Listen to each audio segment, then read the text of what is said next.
today is a testament to our collective dedication of advancing India's economic future.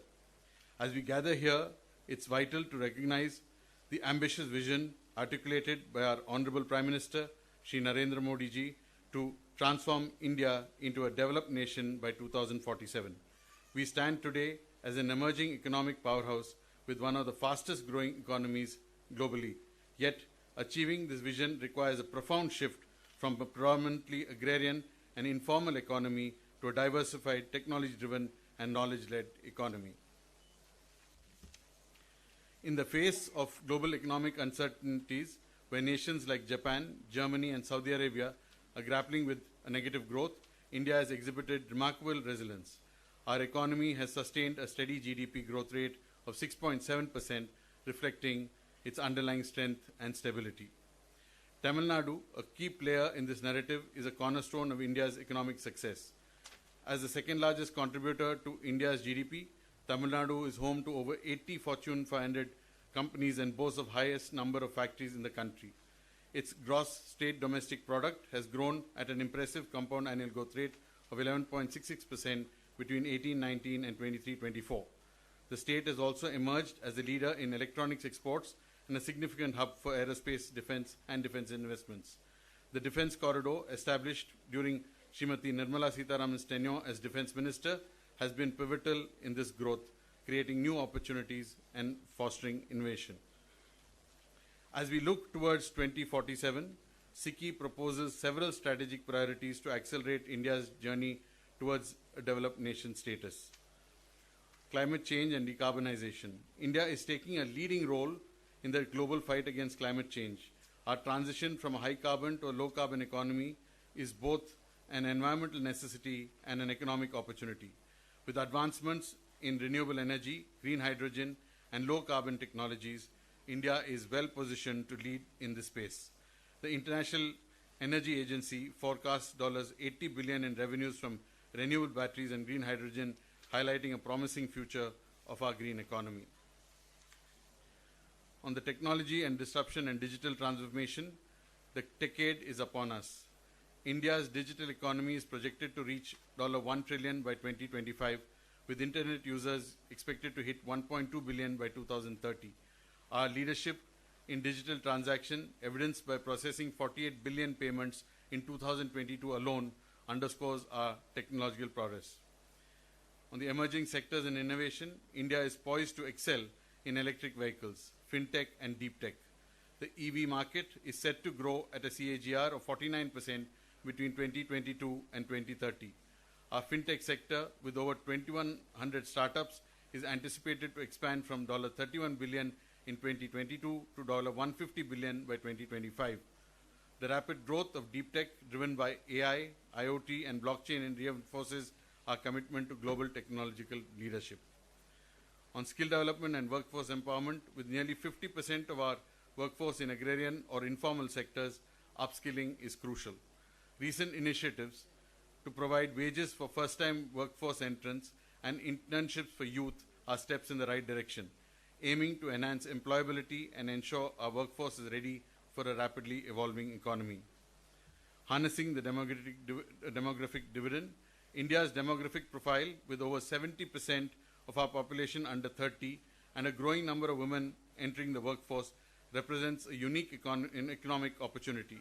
By 2030, India is expected to have the largest working age population globally, potentially boosting GDP growth by 2% annually.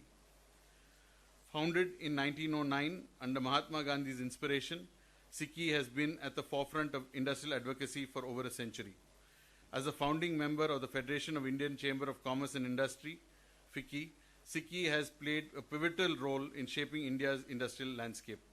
Our extensive network, spanning over 25 specialized committees, continues to drive progress events through events, knowledge sharing, B2B connections, and government interfacing. Looking ahead, SICI's priorities include expanding our arbitration center and establishing the SICI Center for Economy and Innovation, broadening our impact with new offices in Kochi, Coimbatore, SPR City, and plans for Hyderabad, strengthening global business ties through international delegations, including upcoming visits to many countries. We got some strategic requests to the Honorable Finance Minister. We respectfully seek your guidance, Madam, on the following initiatives. The Center of Excellence for Deep Tech. We seek the Honorable Finance Minister's support for the comprehensive development and growth of the Center to achieve its stated objectives. Your guidance will be instrumental in ensuring the success of this Center of Excellence. Scheduled for December 2024, we've got a Chennai Economic Summit. This summit will highlight India's economic development. We invite you, Madam, to kindly be the chief guest for the summit and seek the Finance Ministry's support in ensuring its success. On the FinTech University, FinTech is a crucial pillar of India's economic transformation, and Tamil Nadu is ideally positioned to lead this revolution. We propose that the Honorable Finance Minister can consider establishing a FinTech University in Trichy. Your support will help cultivate the next generation of innovators and entrepreneurs in southern India. In closing, I extend my heartfelt thanks to each of you for your continued support and dedication. As we work together towards our shared goals, SICKI remains steadfast in driving innovation, fostering economic growth, and securing India's position as a global leader. Thank you. Nandri. Jai Hind. Thank you, President, for setting the context towards today's important session. May I now request Mr. Arun Alagappan, President of SICKI, to present a memento to our honored guest, Mrs. Nirmala Sitharaman, the Honorable Finance Minister, please. I request Mr. Ampa Parniyappan and Mr. Shiv Shankar to join, please.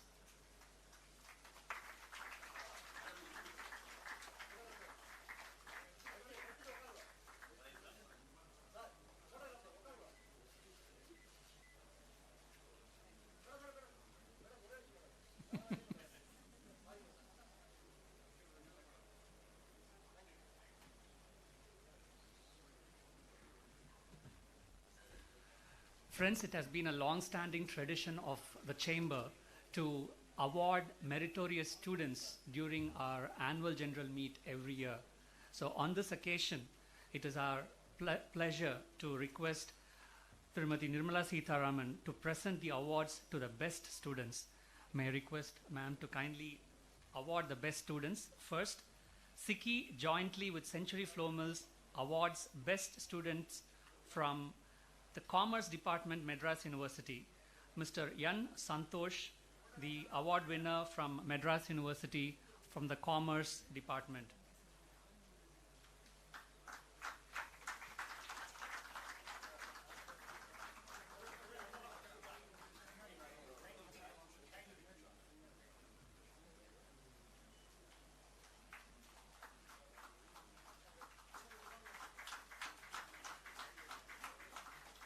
Mr. D. Dhanaraj, the topper in agriculture from Annamala University.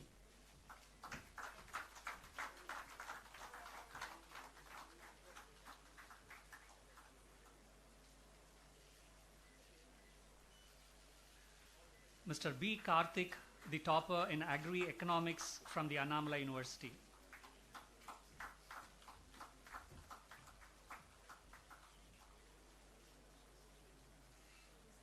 Ms. Y.N.M. Asini from Management Science, the Loyola Institute of Business Administration.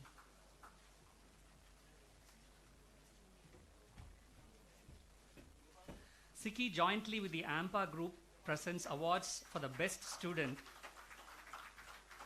in Tamil from Madurai Kamaraj University, Ms. S. Keerthana, the topper in Tamil from Madurai Kamaraj University.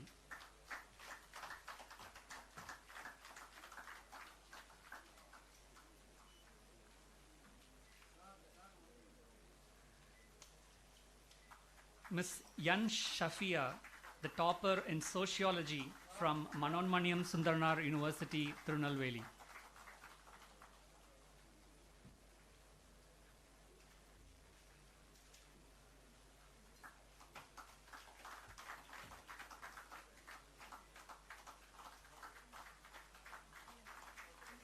Ms. S. Varsha, the topper in BBA from Tyagarajar College, Madurai.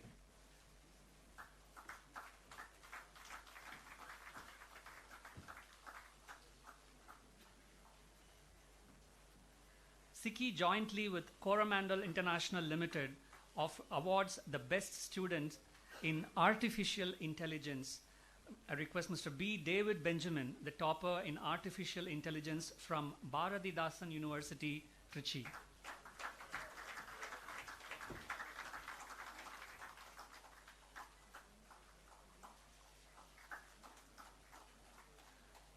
Friends, the past presidents of the Chamber have been pillars of support working for the development of the Chamber of Commerce. May I request the Honorable Minister to recognize the efforts of our past presidents and honor them at this juncture. May I request the past presidents of the Chamber to come forward. I first request Dr. M.A. Alagappan to kindly come to the stage, please.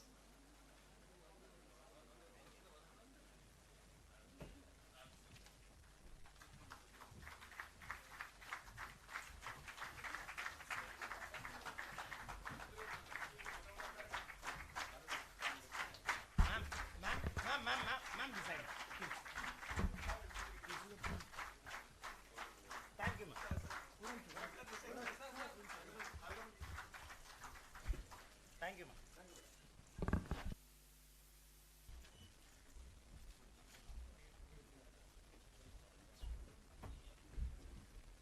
Next, I request Dr. C.N. Gangadharan, past president of SICI.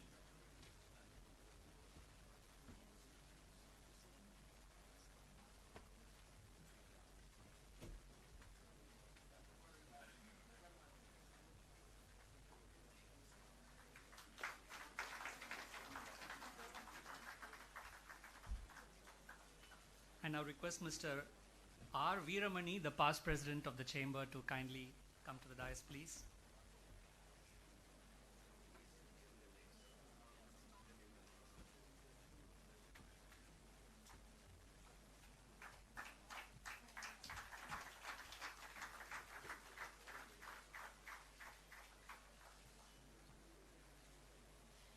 I request Dr. Parani G. Periyasamy, the past president of SICI, to kindly join us on the dais, please.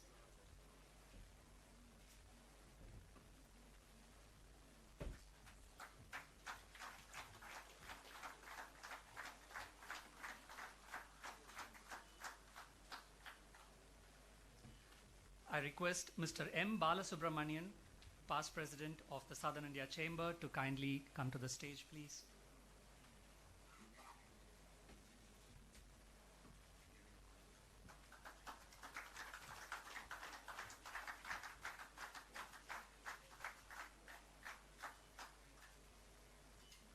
I request Dr. Mecca Rafiq Ahmed, the past president of SICI, to kindly join us on the dais.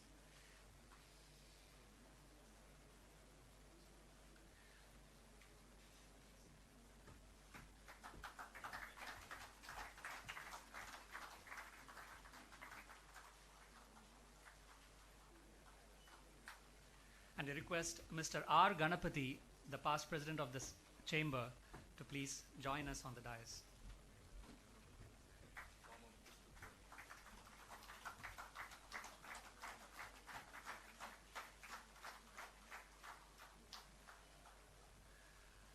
As the President alluded in his speech, the Chamber is continuously growing and expanding. So today it is our pleasure to announce the inauguration of the SICI's chapters in Coimbatore, Kerala and SPR India as well. So first, I request the Honorable Minister to inaugurate the SICI Center for Deep Tech, which is being established at the Bharatiyar University in Coimbatore. I request Professor Dr. Rupa Gunaseelan, the Registrar, and Mr. Manigandan, the Coordinator, to kindly come to the stage, please.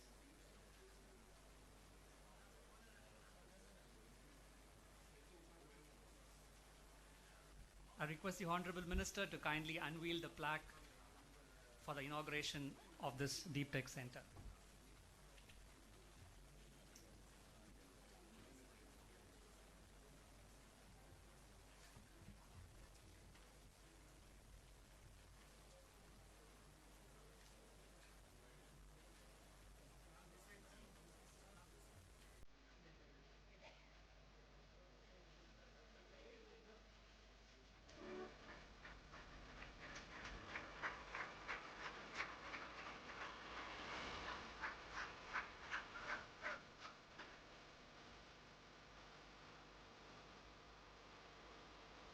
Thank you, ma'am. I request Mr. Nur Muhammad Nur Shah, Mr. Akhil Ashik, and Mr. Naveen Kolathu to kindly come to the stage for the inauguration of the Kerala chapter, please.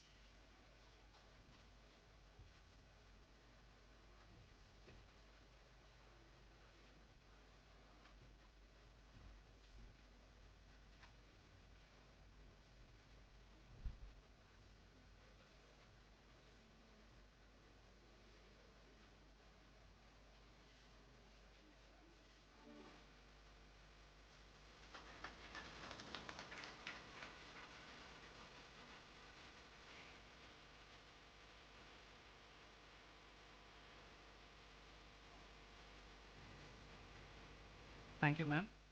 I request Mr. Hitesh Kawad, Mr. Naveen Ranka, and Mr. Shivakumar to kindly join us on stage, please.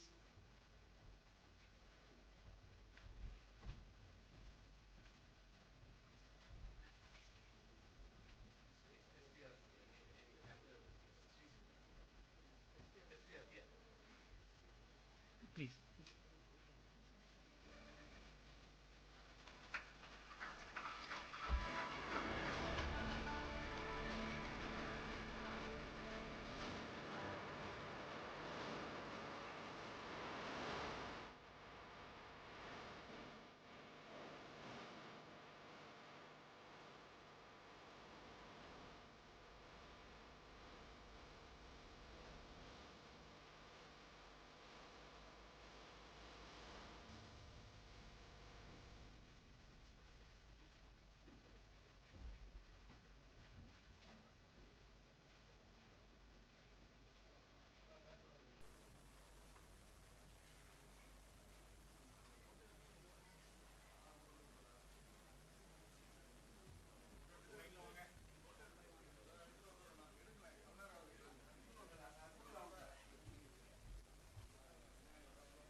I now request the Honorable Minister to kindly deliver the inaugural address. Please.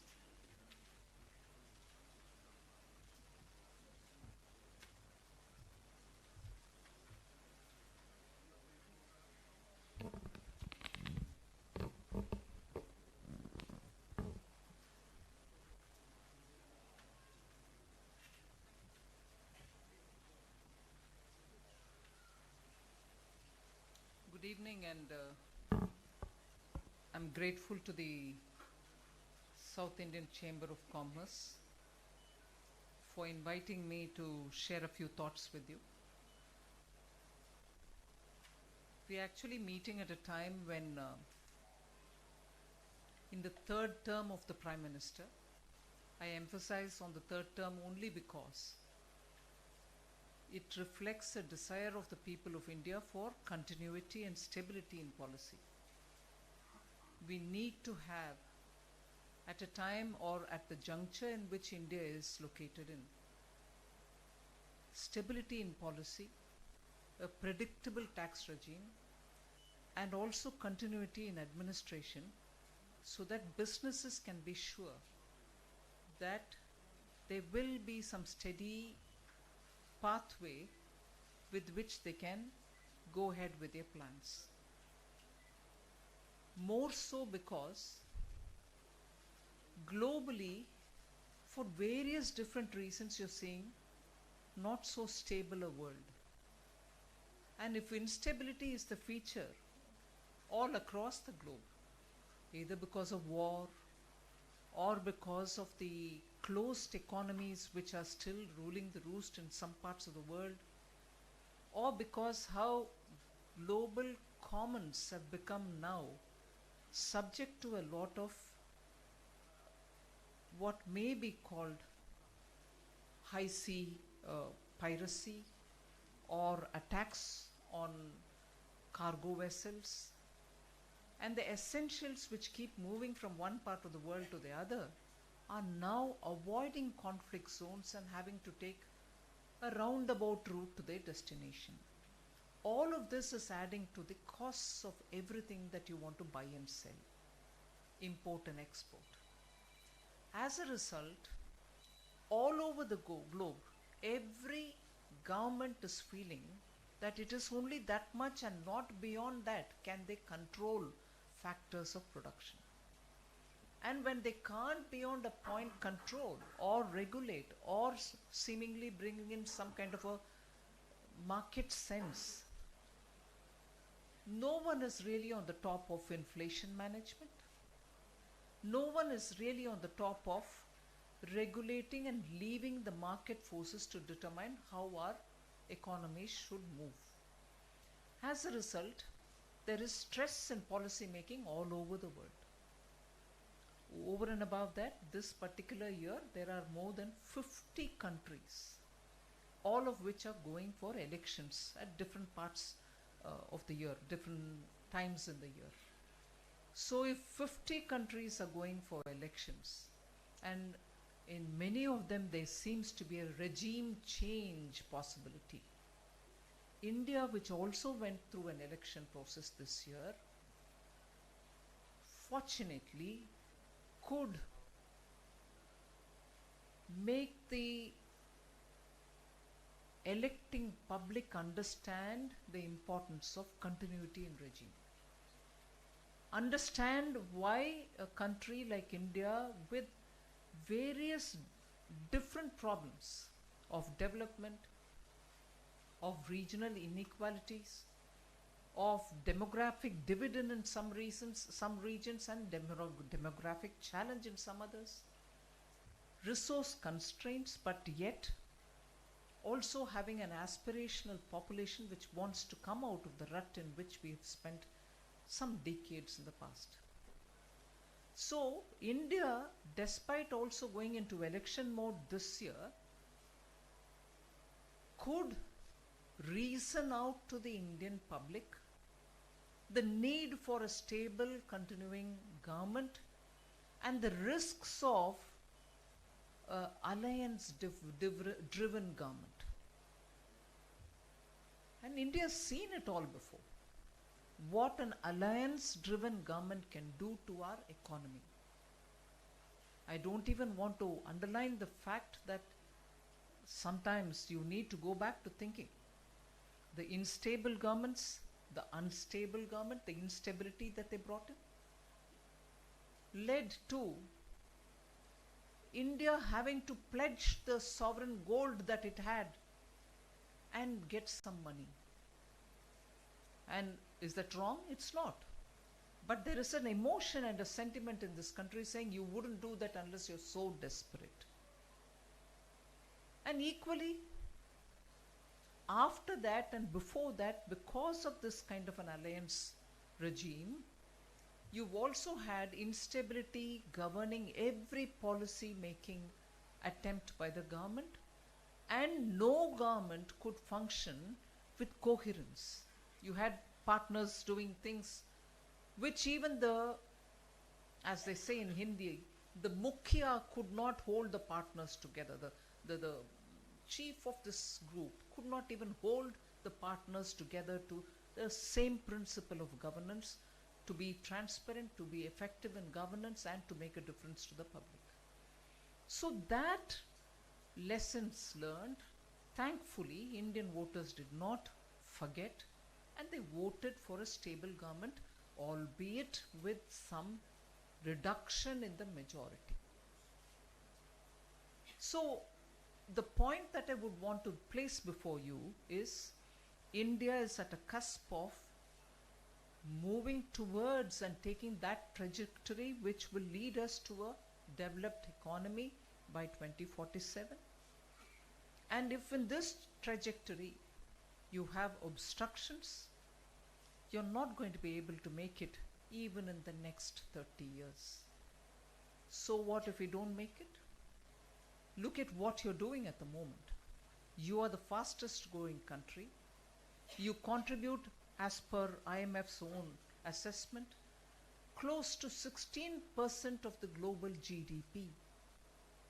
And if that is the contribution you're making to the global GDP at a time when even advanced economies are struggling, I know they start from a higher base, but even when advanced economies are not able to showcase more than 1% growth, 2% growth in their GDP, here is India touching 7, and even a few days ago, the World Bank reiterated that in coming year too, India shall grow at that level, 7%. And that is purely because stable policy making, steady and visionary leadership, together with the efforts of all the entrepreneurs in this country, efforts of small and medium industries, big industries which are generating jobs, which are also making sure in some sunrise sectors, India has the lead advantage. And because of that kind of an effort and the policy of the government to give production linked incentive to those 13, 14 sectors, sunrise sectors, you feel that there is a rapid growth in those sectors, whether it is advanced chemistry, green energy, green ammonia, hydrogen, renewable energy, where we have already proven to the world that in solar we are leaders. No wonder the Prime Minister started off the International Solar Alliance. There are talks of grids coming in the Southeast Asia of the world, Southeast Asian countries. And with those grids, and also from India, if renewable energy can dovetail with them, you're going to have a globally well established, at least one major part of the globe will have an established grid system through which power can be bought and sold. And that is where, talking to South India Chamber of Commerce and Industry, I feel there is so much of potential lying here. When I say here, I mean in the South Indian states. That is not, I want to underline this fact, that whenever we talk about South India, there's this sense of, oh, we are better off than the rest of the Indians. I'm sorry, we are part of India. We need to prove repeatedly, yes, we have challenges. Yes, we have strengths. But each part of India fuels the other equally. And in today's terms, let's not forget, you have a severe manpower shortage. And unless there is liberal flow of manpower from all parts of the country, even that exceptional entrepreneurship that we display in South India will be struggling. So I want to first of all start with this premise that South India and its strengths will have to benefit India as always, without that toxic narrative which is nowadays becoming a cult. I do not want to be a part of that cult.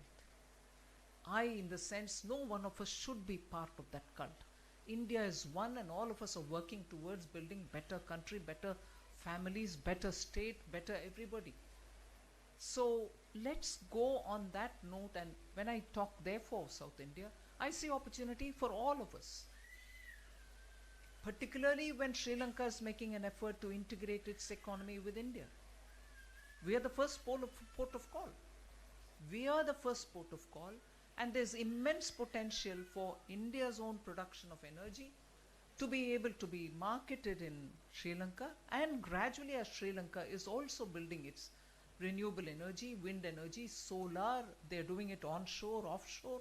There's so much happening out there in terms of policy making. Yes, they're also going through an election. We'll have to wait for that as well. But many of you all have businesses even there, and you're doing well. We need to have that sense of integrating our economy with the immediate neighborhood for the benefit of both, the economies, and actually in optimizing the resources which are available in both our areas. The defense corridor was an immense opportunity, and we did realize it in Tamil Nadu.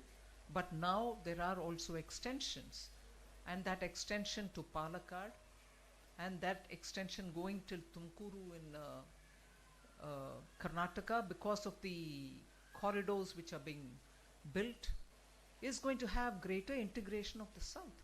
And that corridor which comes from Hyderabad going to Bengaluru is going to have a big impact on the economy of Karnataka, particularly the Kalyana Karnataka stretch, the north and the eastern side of Karnataka. So the projects which are big ticket projects of connectivity, which Government of India is investing in, freight corridors, better rail corridors, particular commodity corridors. For cement, the railways are now actually extending for cement, for coal, for many other ores. There are corridors coming, rail freight corridors. It's going to cut down on transport costs. It's going to move commodities faster. You're going to be able to move from one port of call to the other end of the country in the hinterland. So the investments which are being made, similarly, I'm sorry, I forgot, similarly, Chennai to Bengaluru, nodes are now getting a lot of high priority investments, Uravakal node and also Kopparthi node in Andhra Pradesh, but for the corridor which runs from Chennai to Bangalore, passing through some of North Tamil Nadu border, are all going to give greater mobility for goods and services. The defense corridor, of course, I started by saying defense corridor because that brought in the 6 nodes in Tamil Nadu which had great advantage because of the defense establishments which were already in there, but they got revived. Private investments have come in, and along the corridor, now you have small and medium-sized producers who are producing components for defense industries. And the components of the defense industry, normal grievance would have been in India, oh, all right, we produce world quality. But if our own services don't buy it, when we export it, people ask us, your own armed forces are not buying it, yours is good quality, but what's the point in coming outside? Indian armed forces, once your testing is done of your product and the quality has been established to their satisfaction, today for at least 250 items of defense components, give you a prior understanding and come to an agreement with you for next 10 years that they shall buy from you. Next 10 years, Indian Armed Forces commit itself for those 250 items which are to be produced. Now, normal grievance of the middle sector or the small and medium industries would be, I produce, I even have quality, but there's no guarantee. Now the guarantee is also being extended by our armed forces. So step by step, every linkage, backward and forward, is all being tied up so that industry doesn't have to run from one place to another to get clearance, to buy market or to identify market.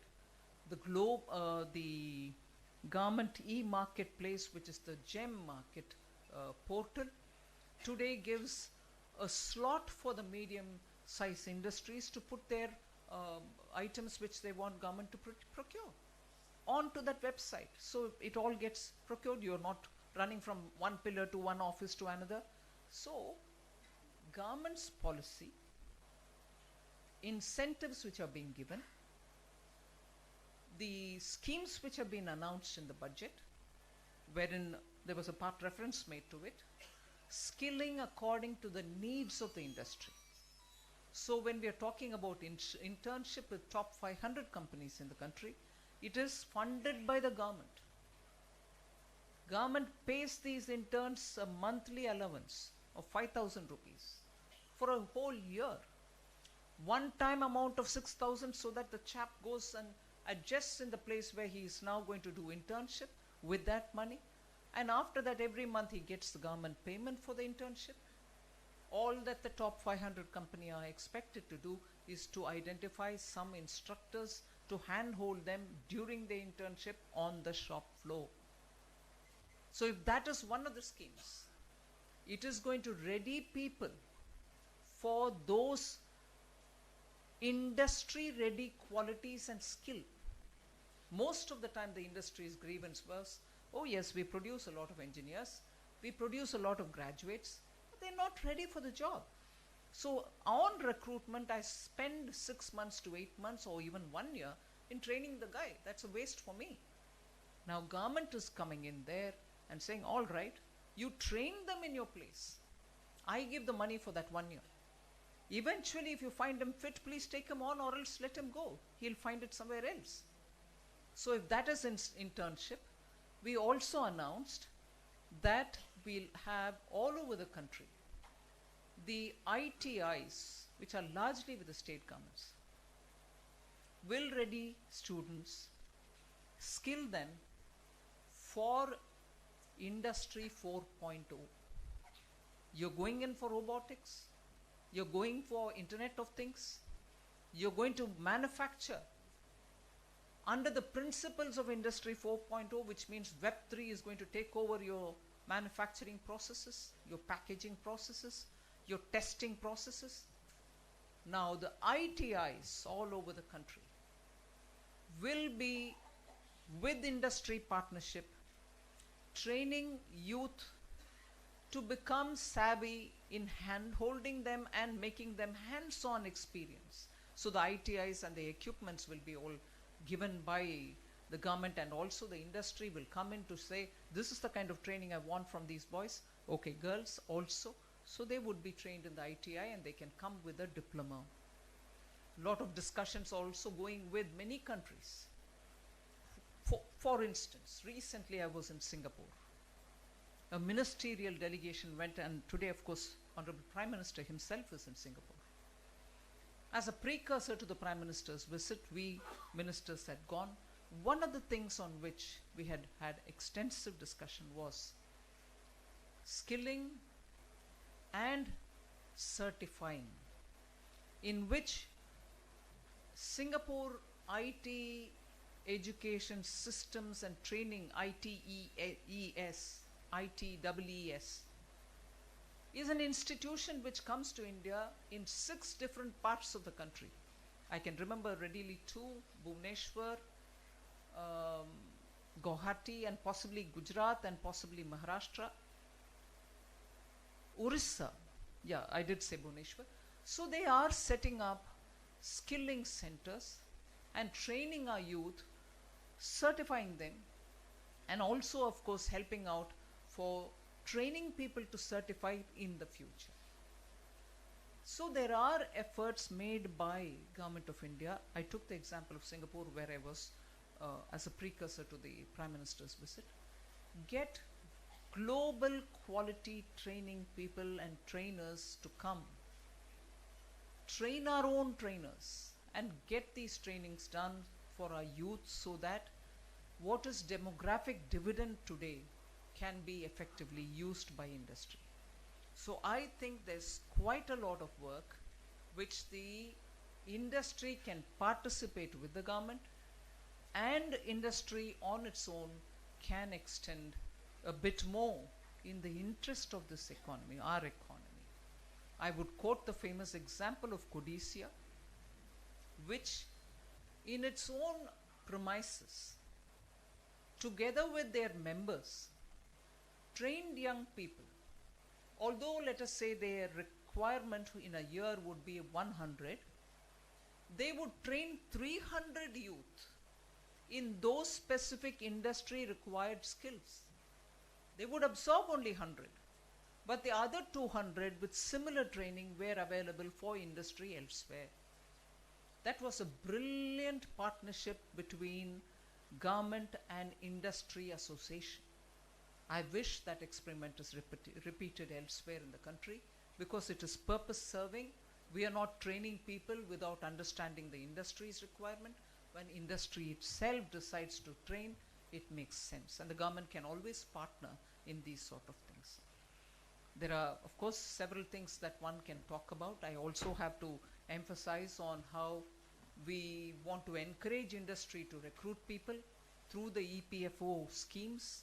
We have come up with 3 different announcements all being funded by the government for the EPFO payment through the employee and the employer's share of the payment as well.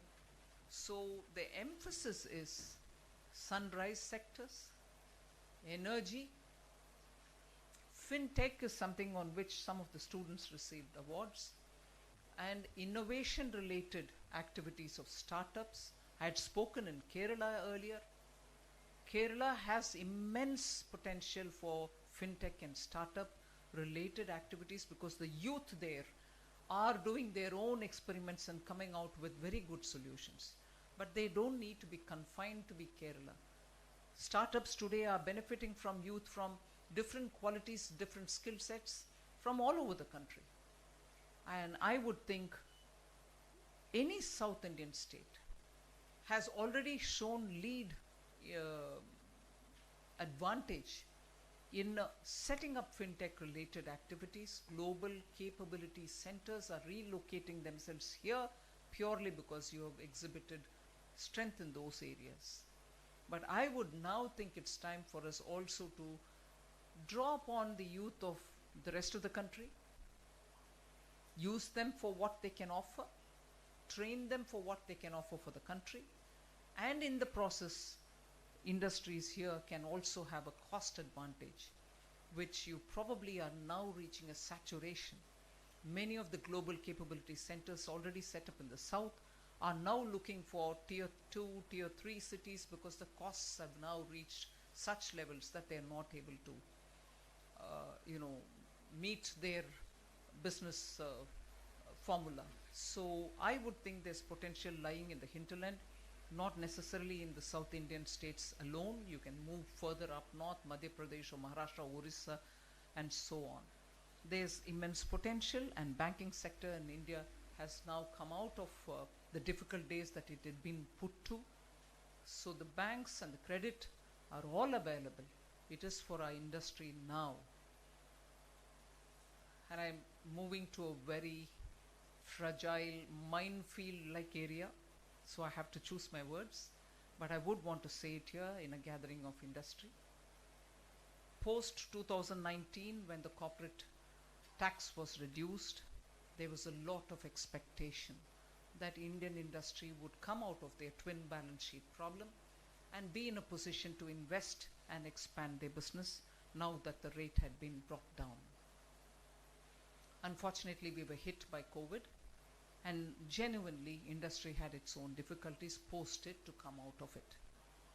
But now I think India is at a stage where the newer industries, the newer sectors, employment linked incentive schemes and production linked incentive schemes, both given by government, and the sunrise areas, India proving a leader. I'm not for a moment comparing ourselves with China because Chinese economy is so very closed. Their administration is not as open and democratic as ours is. So there's no, but they have achieved a lot. I'm not denying that either.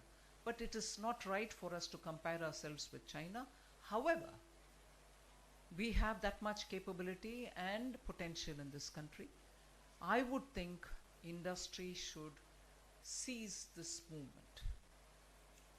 Seize this moment and leap forward for your own industry's advantage so that you can compete globally and also be in a position to contribute to growing India's needs. So thank you for giving me this opportunity.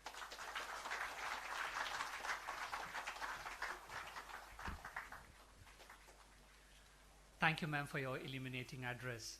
I'm sure every member here would surely seize this opportunity to work together to make India a developed nation by 2047.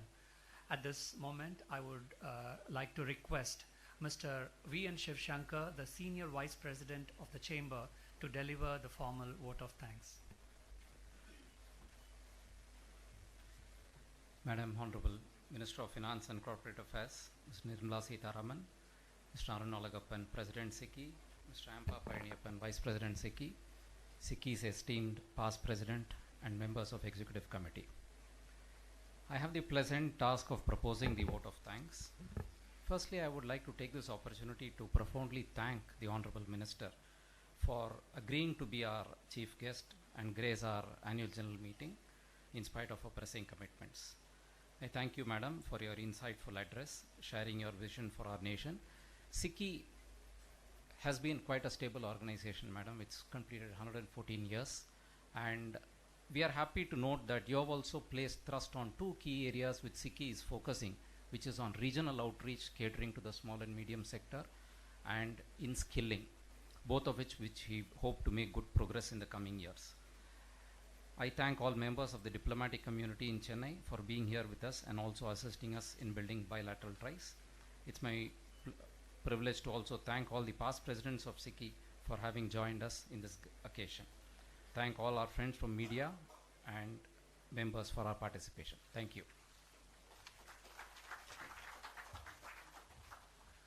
Thank you, Mr. Shiv Shankar, for the vote of thanks. May I now request all members to kindly stand for the national anthem.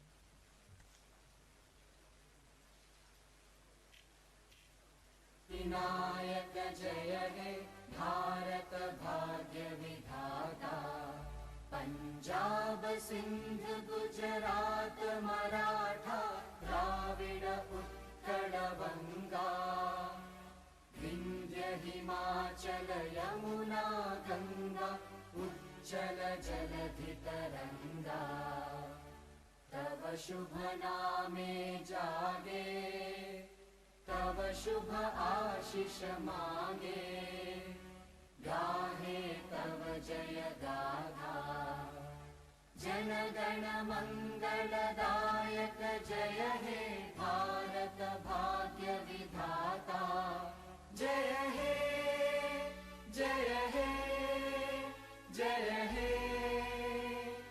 जय जय जय जय हे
May I have attention, please? We'll have the business session of the AGM at the Wellington Hall next door. Members may kindly join us there, please.